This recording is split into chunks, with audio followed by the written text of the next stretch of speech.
सगळ्यांच्या खिशातले ID check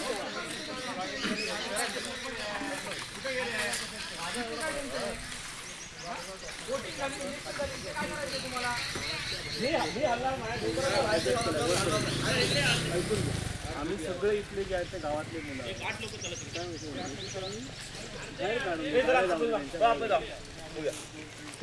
आपण पोलिसांना कोऑपरेट करायचं आपल्याला. नाही ना, आहे ना, आम्ही इथेच आहे. गाडी निघाली ना, त्यांच्या गाडी गोंधळ करू गावकोरवाडी समोरची आहे, जायला रस्ता हा आहे. कुठून हा रस्ता गेला पुढे टाकता रोड आहे.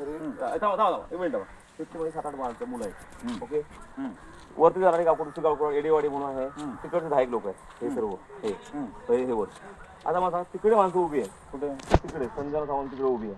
गाडी आहे ना आपली पण तिथे.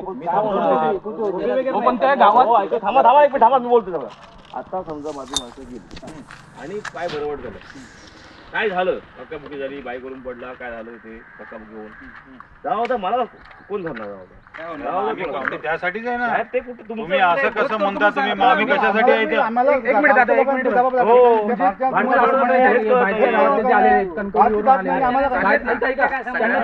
काढणार नाही का गावात? नाही पाठवणार.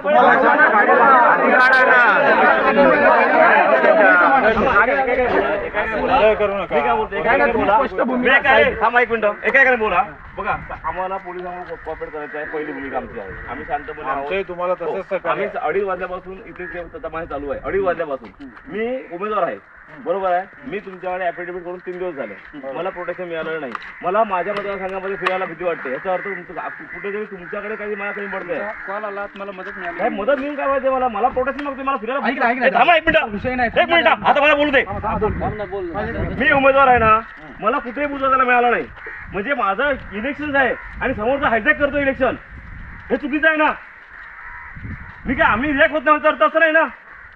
काहीतरी अडवलं का? अहो कोण पाठला करत सकाळ 3 दिवस कणकवली. एक मिनिट, 4 जण गाड्या आमच्या 4 काय व्हायचा. मला कणकवलीमध्ये हल्ला झाला, त्याच्यावर तुम्ही काय ऍक्शन घेतली सांगा मला. मी ऍपॉइंटमेंट लिहून दिलेलं आहे की तिथे मला स्पॉट आहे. पण त्याला गावातले माझ्या बाहेरच्या लोकांना गेली पाहिजे. यांच्या एवढी नावं दिलेली आहेत, त्यांच्यावर मला जीवाला धोका आहे. काय तर उद्या काय बरं वाटलं त्याला पोलीस डिपार्टमेंट जबाबदार असणार आहे. यांना तक्रार दिली आहे. तुमची गाडी फक्त मला तुम्ही पोलीस तुमचं संरक्षण देत आहे ना. त्यांनी फक्त एकच गोष्टी सांगायची की बाहेरच्या गावातले जे लोक आले त्यांना तुम्ही बाहेर नाही काढणार आहे, त्यांच्या गाड्या तुमच्या बाहेर नाही जाणार आहेत, फक्त आम्ही लोकच घरी जाणार आहे. जोपर्यंत त्यांच्या गाड्या बाहेर जात नाही तोपर्यंत आम्ही इथून घरी जाणार नाही. बरोबर आहे. आम्ही तेच बोलतो. आम्ही मी उमेदवार ऐका, हे इलेक्शन हायवे झालंय. आता हे इलेक्शन मध्ये मला कसं करणार ते बघून झालं की नाही ते. आज जिल्हा परिषद पंचायत समिती निवडणुकीसाठी कणकवली तालुक्यात एकूणच शांततेत मतदान झालेलं असताना नाटळ जिल्हा परिषद मतदारसंघामध्ये मात्र सायंकाळी मतदानाची वेळ संपल्यानंतर 5:30 वाजल्यानंतर एक तणावाची स्थिती निर्माण झाली होती. नाटळ मतदारसंघातील दारिस्ते या गावामध्ये 2 जे प्रतिस्पर्धी उमेदवार होते त्या दोन्ही बूथच्या ठिकाणी दोन्ही बाजूच्या कार्यकर्त्यांनी गर्दी केली होती आणि कार्यकर्त्यांनी गर्दी केल्यामुळे काही काळ तणावाची स्थिती निर्माण झाली होती. नाटळ जिल्हा परिषद मतदारसंघामध्ये गेले काही दिवस आरोप प्रत्यारोप झाले होते. आरोप होत असताना त्याला प्रत्यारोपादाखल काही उत्तरं दिली गेली होती आणि त्याच अनुषंगाने जर बघितलं असेल तर एक ॲफिडेव्हिटसुद्धा दाखल केलं गेलं होतं ठाकरे सेनेच्या उमेदवाराकडून. तर भाजपाच्या उमेदवाराकडून याच अनुषंगाने ॲफिडेव्हिट कसं खोटं केलं आहे या संदर्भात पोलीस स्टेशनला अर्ज दिला गेला होता. आणि एकूणच या अनुषंगाने जर बघितलं असेल तर या मतदारसंघामध्ये निवडणुकी दिवशी काहीतरी अनुचित प्रकार घडू शकतो याची कल्पना पोलिसांना होती. त्या अनुषंगाने आज मतदाना दिवशी कुठलाही अनुचित प्रकार घडू नये म्हणून पोलिसांनी कडेकोट बंदोबस्त ठेवला होता. आणि सायंकाळी 5:30 वाजल्याच्या दरम्यानच या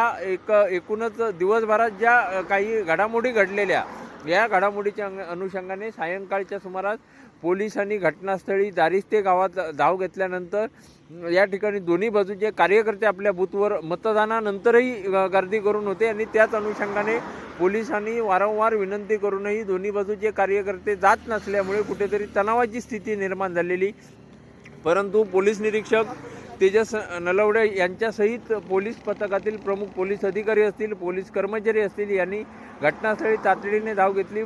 जी पोलिसांची कुमक होती ही कुमक देखील दारिस्ते गावामध्ये तातडीने बोलावून घेण्यात आली होती आणि या पोलीस कुमक लावल्यामुळे काही वेळानंतर एकूणच हा तणावाची परिस्थिती हळूहळू निवळली असली तरी मात्र येत्या निवडणुकीचा निकाल हा 9 तारीखला लागणार आहे आणि निकालानंतर पुढच्या 1-2-4 दिवसांमध्ये या एकूणच आजच्या अनुषंगाने किंवा यापूर्वी झालेल्या आरोप प्रत्यारोपाच्या दृष्टीने नेमके काय घटना घडतात, घडामोडी घडतात ते पाहणं महत्त्वाचं असणार आहे. परंतु एकूणच आज संपूर्ण कणकवली तालुक्यामध्ये नाटळ मतदारसंघातील जी स्थिती होती त्याकडे मात्र सर्वांचं लक्ष लागून राहिलं. परंतु कुठलाही अनुचित प्रकार न घडता निवडणूक शांततेत पार पडल्यामुळे पोलिसांनी मात्र सुटकेचा निश्वास सोडला आहे.